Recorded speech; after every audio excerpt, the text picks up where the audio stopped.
on.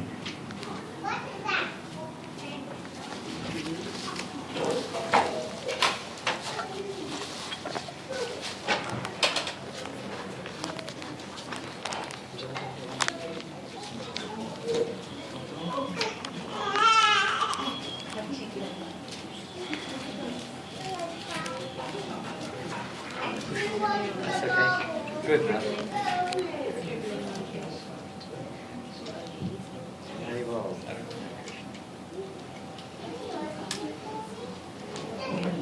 I think some are coming this evening first time to one of our sessions. Anybody first time? First time?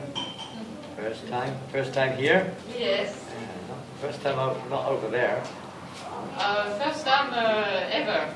First time ever? Yes. Wow, wonderful. Very bold. And your first time ever too? Where are you from? Brisbane. From Brisbane. Wonderful. Wow. How many of you are from Brisbane? So hard to see. Hands up if you're from Brisbane. Most of you are from Brisbane. Where are you from?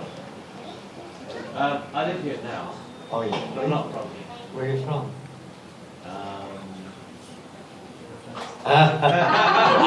Okay, you tell me afterwards. Everywhere. Actually, it's an interesting question. Where are we from? Another interesting question might be, who are we? But the meditation or yoga, I suppose, sometimes where people equate us with doing yoga. Most people's concept of yoga is not so developed. Yoga is a very deep topic, a deep subject, as is meditation. Oftentimes these methods are used to try to attain some more peaceful state or healthy, some kind of good health or something like that. Happiness, a little bit of happiness within. And it's understandable people are looking for something like that. The real depth or the real intent of yoga or meditation is to actually find out who we are and our spiritual nature, to go beyond just mental, intellectual and physical adjustments, but to actually reach our very core of our very self, in fact. When we say my mind or my body, my this and that, in a sense, some people say my soul, but it's actually not really correct, because soul is the actual living entity, the actual definition. So to say my mind is, you could say it's correct in one sense, but the soul is actually the source of consciousness, the source of the consciousness of mentality or possessiveness or experiential situations which we find ourselves in. The soul is the one who's experiencing those various effects. So yoga is to find out the person, to find out ourselves, who we actually are. And it makes a lot of difference when we know our spiritual nature. We will have some idea of our material or mental natures, but to find out our spiritual nature makes quite a bit of difference. Our whole relationships in this world, and you don't have to look very far and see, some of the imbalances in society today. It's not only today, it's always there in the material world. It just takes different flavors. And certainly today it's not very difficult to notice it. Right now in America, of course, there's big issues now. What's the big issue in America? Guns. Guns, right? Big protest. No selling of guns. Well, it makes good sense, doesn't it? I mean, it's interesting. A lot of people don't think the same way. A lot of people think they think the other way. But there's a difference of opinion. Either way is not, you can, from the material point of view, this is obviously the right move, etc. But still, the real point being is that in one sense, neither for or against has really touched the real purpose or the real problem. At its core, it's just on the surface. Why people want guns, why people don't want guns, etc., etc. It still is this lack of harmony, this lack of peace, this lack of real communication.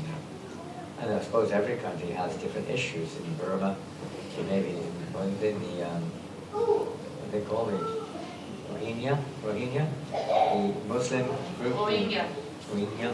It's another issue. There's a local issue there. It's worldwide, even in France when I'm there, people think we're Buddhists. They get on our case for being Buddhists. Previously, everyone liked the Buddhists. And now, they think we're Buddhists. Not that we're Buddhists or not Buddhists, it's just a label for a certain practice. But they say, we don't like it. People come up to us on the street, angry at us. They don't even know who we are. They won't listen. Even if you say we're not, you are. You can't reason, Some people, not many, but some people do that.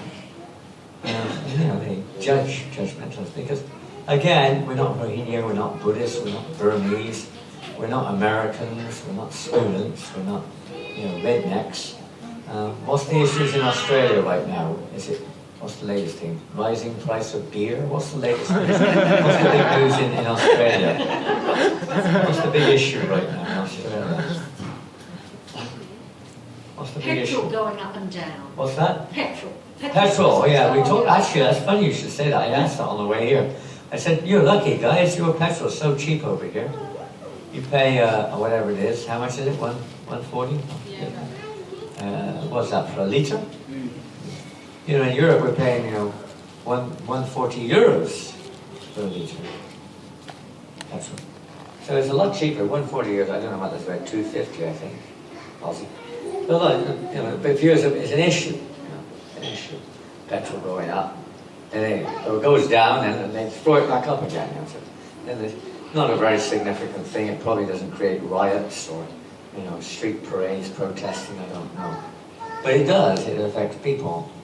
And there may be some personal things. That's kind of an external thing. But personal issues which we're never satisfied. There's always one thing or another. There's always dissatisfaction. So sometimes people resort to meditation, yoga, sometimes what they call religion, whatever that is, to try to find some way out of it all, and try to be peaceful in the midst of all this unpredictable turmoil. Our spiritual teacher, I don't know if there's a picture of him nearby, where... On the corner. Is it? I can't see. This big picture? Oh, the small one. I can't see behind. I haven't got eyes in the back of my head yet. I hope we don't get any this time. But anyway, there it is. The spiritual teachers. We got Srila Prabhupada, and he passed away about 40 years ago. But he brought this Hare Krishna to the Western world, you could say, many years ago. 1965, he came to the United States. And the thing is, although people are looking for this relief from the material world, it's just moving in the problem, you could say, from one side to the other. This party, that party, this religion, that religion. The purpose is not just to make this material world a comfortable place. Externalism. Trying to adjust the externalism. Now, that will go on naturally. Environmental issues are there, and all kinds of other rallies for stop the guns, or give us liberation, or whatever it may be. All kinds of different... naturally, these things will go on. But the real solution is within our own hearts. That which is missing is within ourselves, not in the world. We adjust our perception or our own understanding automatically. World situations start to take a balanced, harmonious, everything can become more balanced and harmonious. Because when we understand our nature, we understand the equality between all of us. To try to make a material equality is a good idea, but it is not the nature of this world. Every living entity in this material world has just a different karma. They have a different nature, accumulated or developed because of karma in many lifetimes. So people do yoga to try to kind of like be a little bit not so affected by the unavoidable circumstances around. Some people try to get away from it altogether. Okay, for some time, even that is temporary because time takes everything away. We're looking for the soul, the person. We're looking for that happiness. We're looking for peace. We're looking for love. We're looking for eternity, whatever it is. But in this material world, it's only available on a very small scale, on a very short time span. So the real purpose of yoga is not just to adjust this world, not just to tolerate the circumstances, make things comfortable for a short time. It's actually to realize our very identity and to attain our eternal position, or a spiritual platform, you could say. And even living in this world, although there may be many causes of distress, but we'll still act to try to, obviously, to help others. That's the mission. Our mission is really to help, to serve our teacher, to serve the Lord. But it's really to help others. That's why we're going out on the street, that's why we're just doing food. It's not just to get material kind of like interaction. It's actually to help people to realize their spiritual nature. Because then automatically you have no enemy. Automatically the whole world looks different, the whole perspective changes in our dealings with others, etc., etc.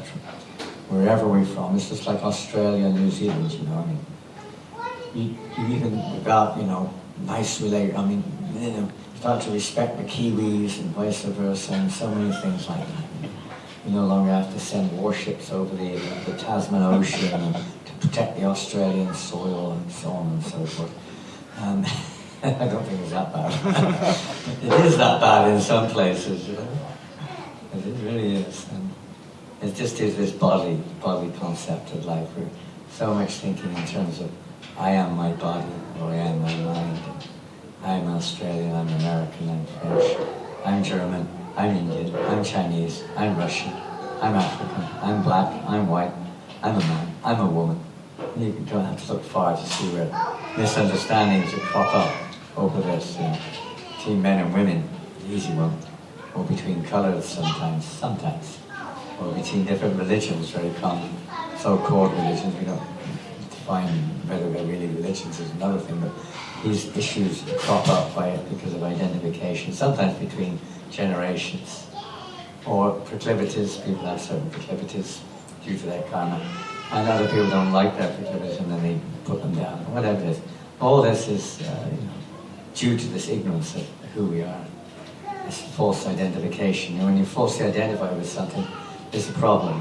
Sometimes we see people who definitely have this problem. They walk in the street, they think they're Bonaparte Napoleon, or somebody or other, Jesus Christ, or whoever it may be, Ronald written on it. Now it's Donald what's his name? Donald Trump? Donald Trump, what's his name? Donald Trump. Some people, some of it's fun they may try, but some people seriously think, I'm Gandhi, or I'm this one or that one. And they're usually considered a bit unstable, a bit mentally challenged or something. We're in a similar way, we're in a similar position. We don't really, of course we've been on the grid, I may be just like, something, what are you talking about? You're just preaching at us or something. But this is the point, as I'm just repeating what, the purpose of spirituality or yoga, meditation is to find our real identity. And in some of the books, you have a Bhagavad Gita here? We have many of you are familiar. I know many of you are regulars, and some of you are newcomers, and some of you are kind of coming sometimes, whatever it is. But in our primary teaching of knowledge, book of knowledge, you can say, and as people say what religion is, it's not anything to do with which religion. Knowledge is knowledge. Nothing to do with, no such thing as Christian knowledge, Hindu knowledge, Buddhist knowledge. Knowledge is knowledge, gold is gold, right? You know that if you've been to the Gold Coast. Gold is gold. It's Australian gold or American gold. Gold is gold. You go get your gold down the coast there. But this is called Bhagavad Gita, and I'm sure many of you have heard of it, or if you haven't read it, perhaps many of you have read it. I came across this book, I can't remember, I think it was John Ishor, this one, I can't remember the first one I read.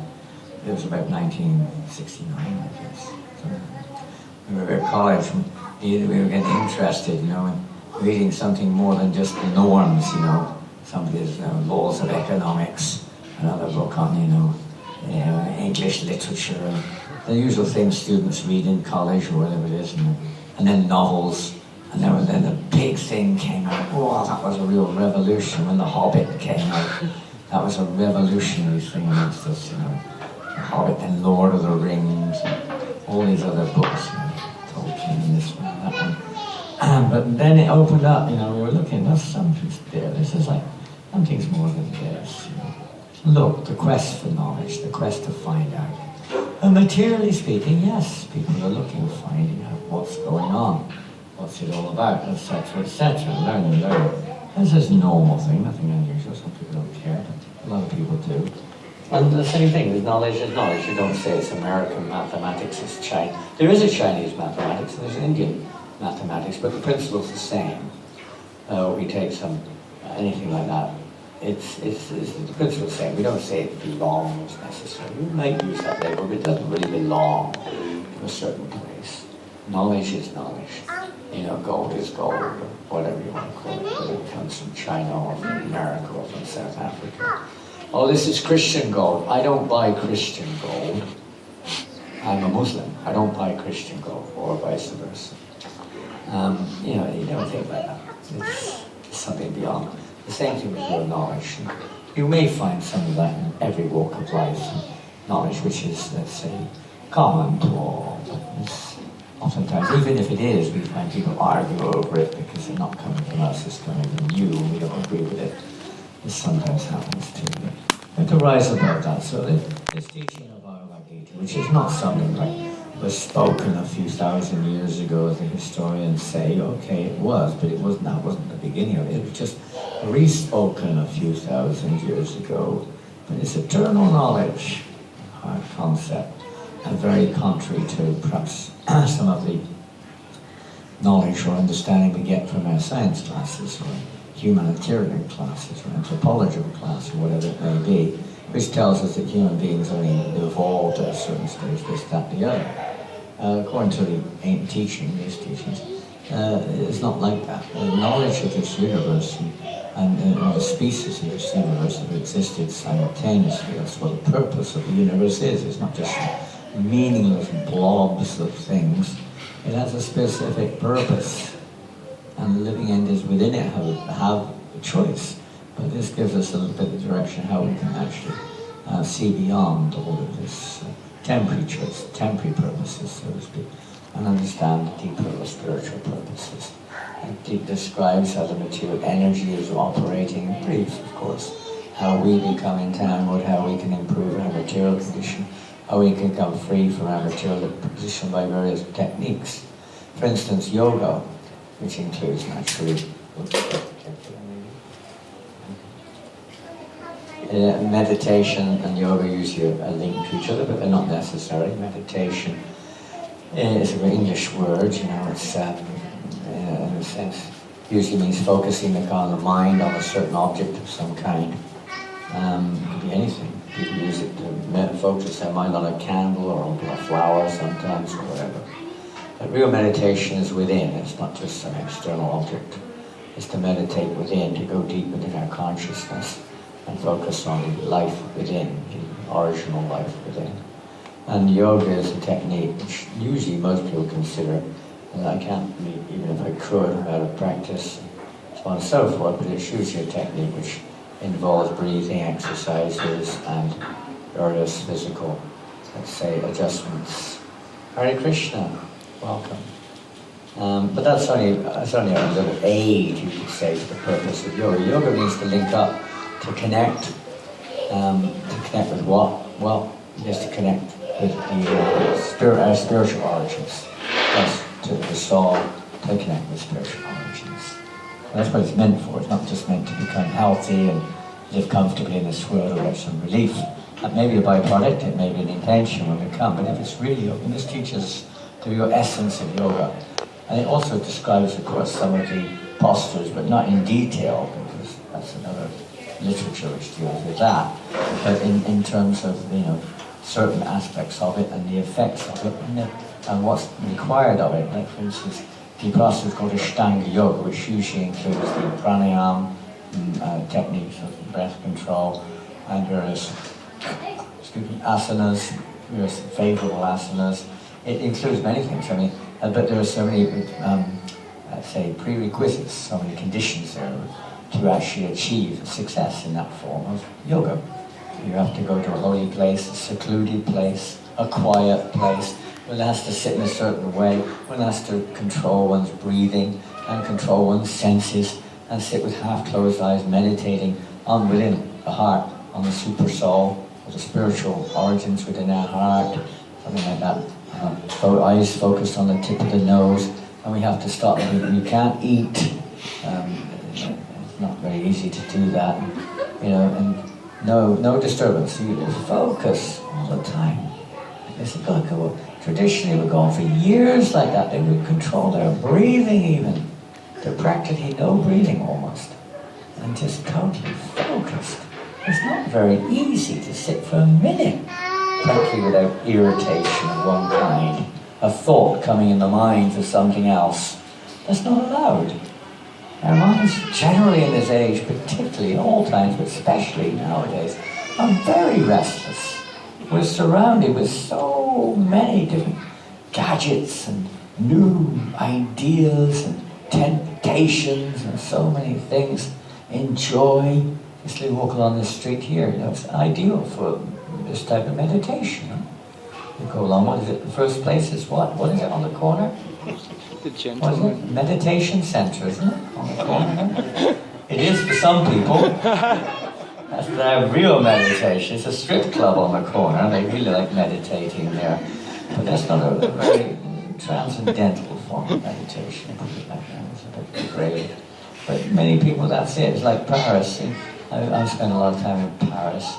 And even not so much now. I don't see it so much. But 40 years ago, 40 or so years ago, when our spiritual teacher was there, he noticed that even 80, 90-year-old, or whatever they were, very old men, going into the nightclubs, going into the strip clubs, even at that age.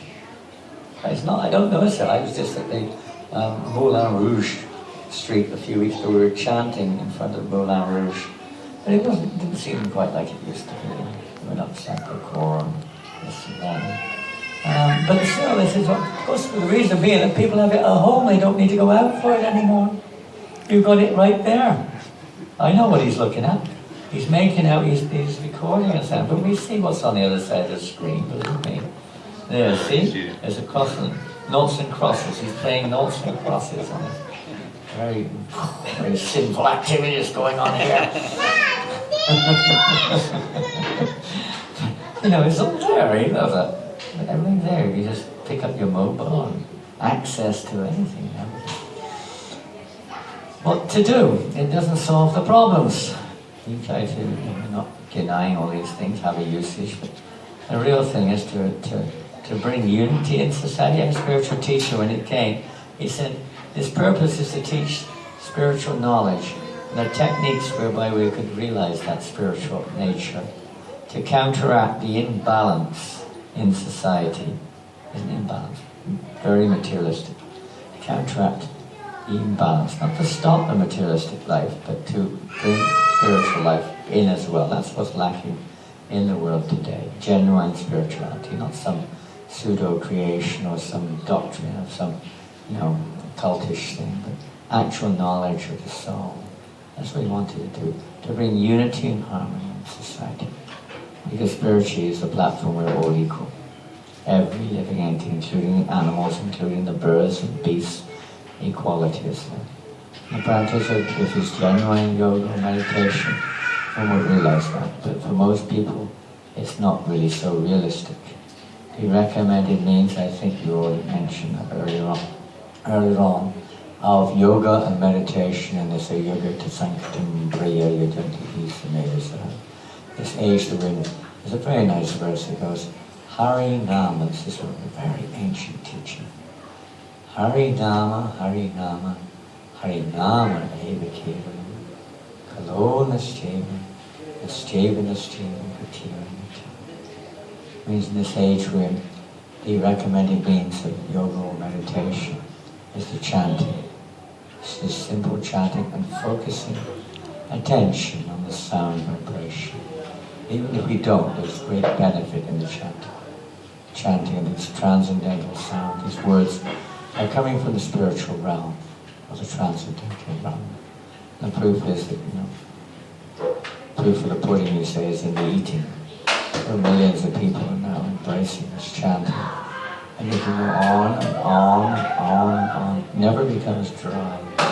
More and more satisfying within, and helps us to really understand more and more deeply our spiritual identity of each and every living entity, and awakens the soul's natural characteristics of compassion and kindness to other living entities, and freedom from sinful activity or sense gratification, and so many other wonderful qualities of the soul, can be awoken as our consciousness is purified by the sound vibration, purifying sound vibration, which cleanses not just our consciousness, but the atmosphere, the ether, which is so charged with so many vibrations, radioactive activity, electromagnetic, so many things, plus all the vibrations of different people, the things we say, all vibrate in the ether.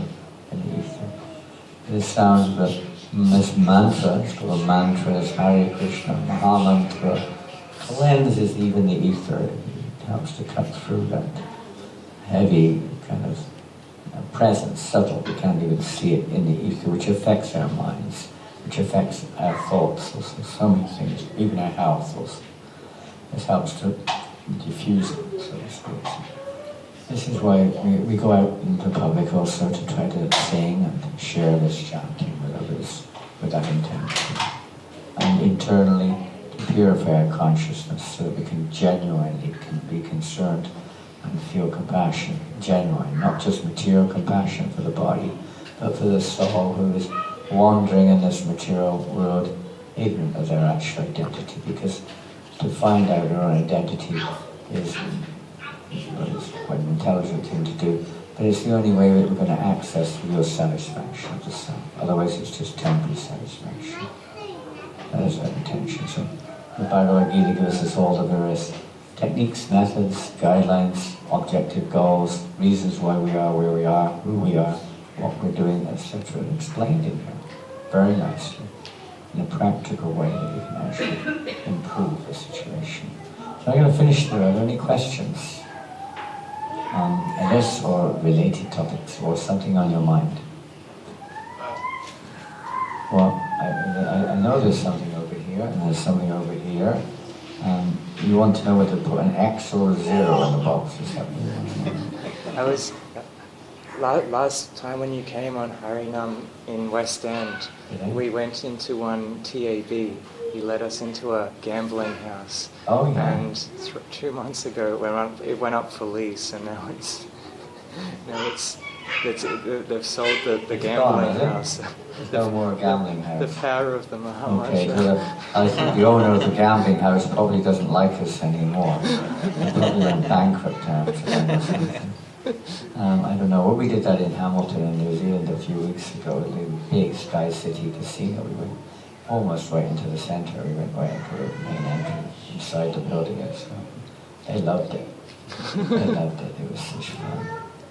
Yeah, because everyone's equal. I mean, maybe a meat eater or a beer drinker or whatever. Even people who commit crimes, underneath all of that covering, they're equal. They're spirit souls who unfortunately are covered by a certain mentality and behave in such and such a way.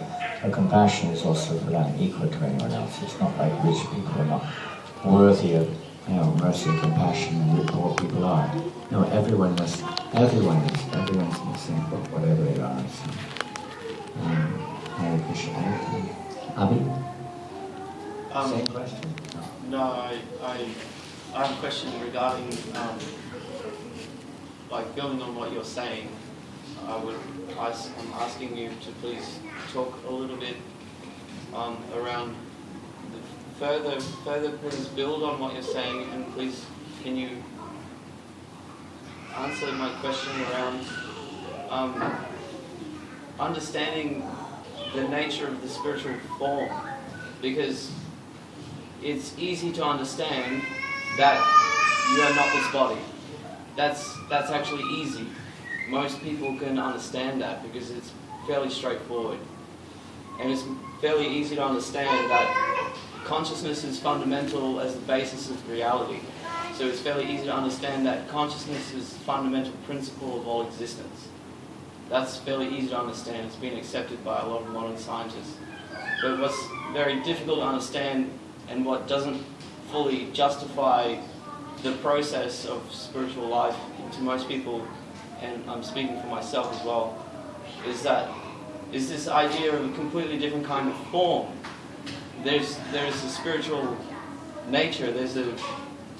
It's not enough to just say it's a something. It's not enough to just say it's a nothing. It's a Krishna thing, or it's an Allah, or it's a Yahweh, or what's that? What is it? And how to understand that? Because automatically you're saying, oh, it's not of your body, it's not of your mind. So how on earth are you possibly ever going to understand something like that? What's even the point of beginning to try? What's the purpose of what you're doing?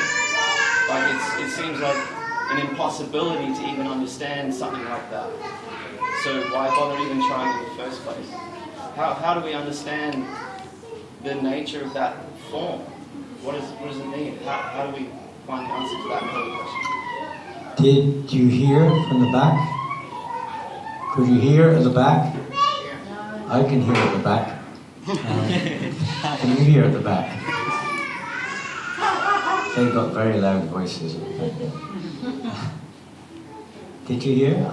Did you hear what Abby said? Yes or no?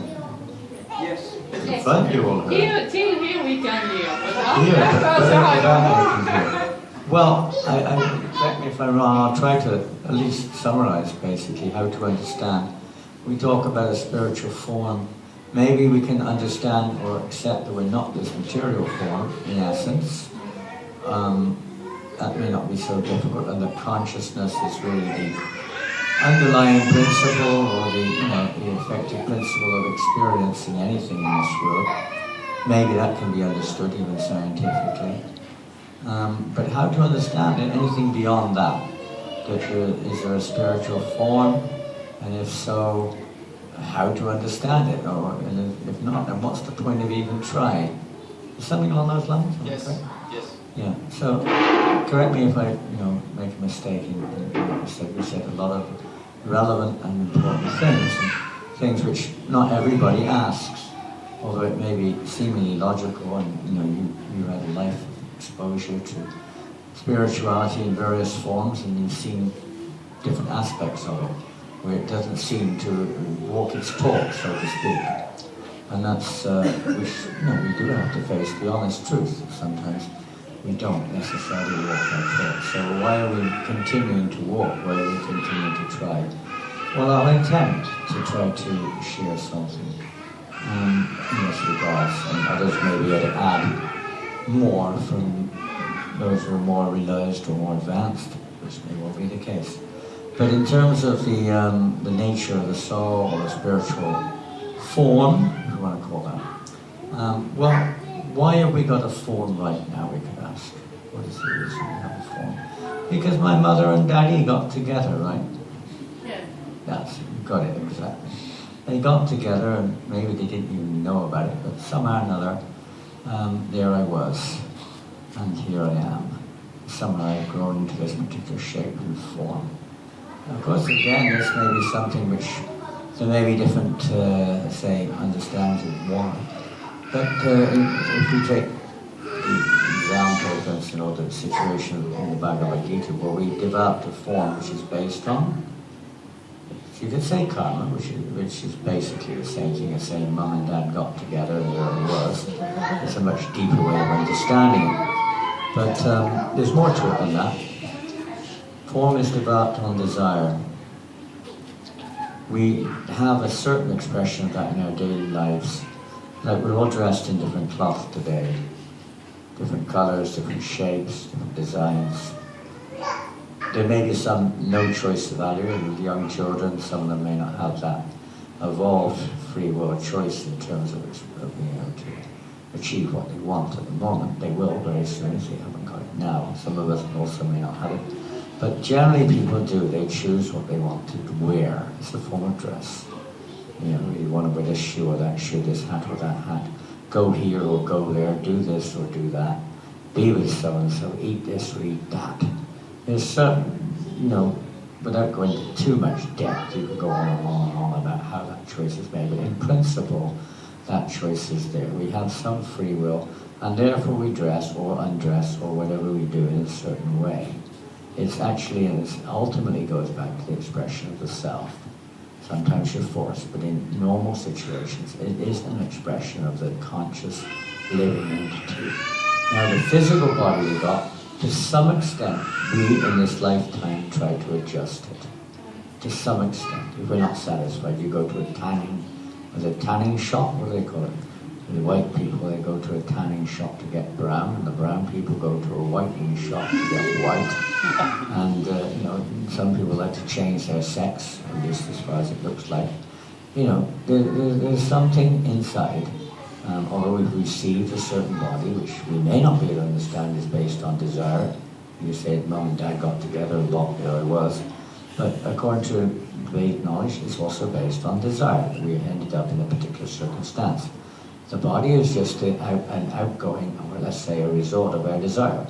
So, at the moment, our desires are generally speaking what we term generally the materialistic desires. It's the same thing on the spiritual platform. Again, obviously, persons who only analyze from a material point of view will not necessarily feel the same way. But this is the understanding that our spiritual form is simply a development of the consciousness of the soul. The mood, the desire, the flavor, whatever words you can use, of the soul, immediately that particular body evolves. It's not so much it's like kind of like a physical body. It's actually like, well, subtly we have that. Let's go a little deeper. Subtly, mentally, we create various forms in our mind. In your dreams, sometimes you have different forms, etc., etc. And in our conscious state, we also on the mental platform sometimes develop